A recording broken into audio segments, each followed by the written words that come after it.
fighting in Indian-controlled Kashmir. The killing of a rebel leader provokes more anger and military force. Is it time for India to change its Kashmir policy?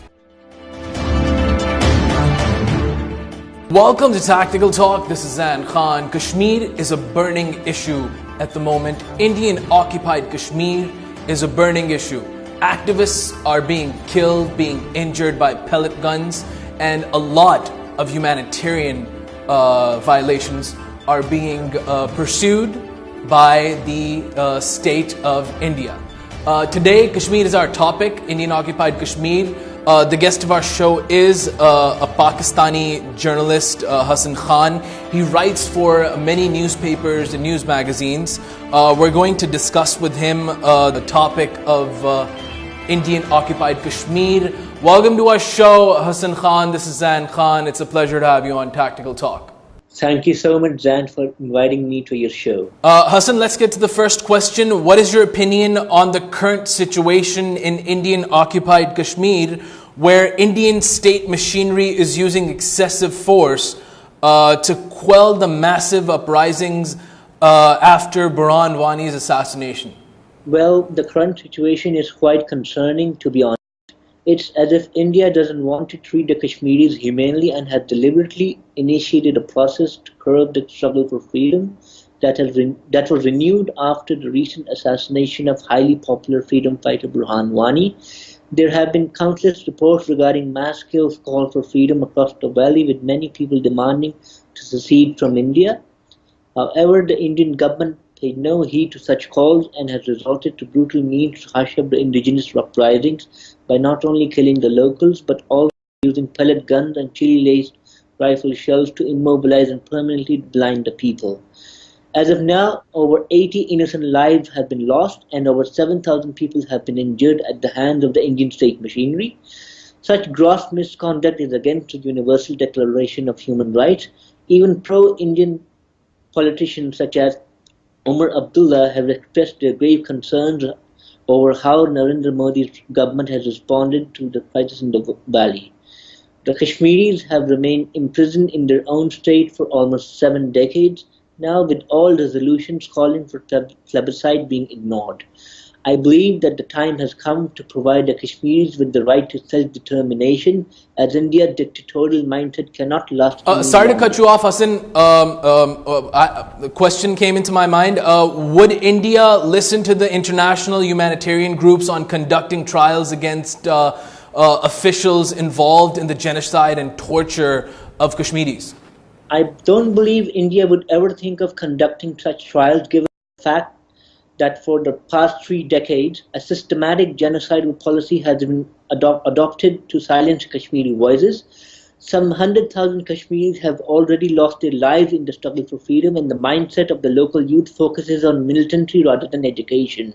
Moreover, Amnesty International and Human Rights Watch have documented extensive reports on third-degree torture, rape, and indiscriminate killing at the hands of the Indian Army.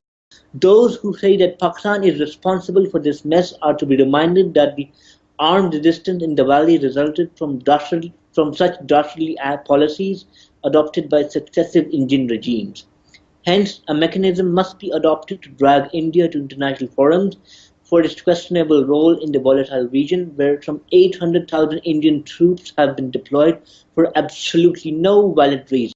But Hassan, a question arises from what you're saying. How can the all-party Hurriyat Conference and Jammu and Kashmir Liberation Front be engaged for dialogue when New Delhi is the main hurdle for the talks, not mentioning the fact that both groups are popular in the valley and wish for Kashmir to be freed from Indian territory? Pakistan has maintained close contact with these groups for many years and has regularly held customary meetings with their leadership. However, ever since the Narendra Modi-led regime came to power in May 2014, Pakistan has been unable to maintain stable contact owing to India's churlish behavior that has led to cancellation of meetings with certain Kashmiri leaders in recent times. Such actions on part of India have resulted in an atmosphere of deep mistrust, with its notion of adopting a one-point agenda on terrorism resulting in nothing but deadlock.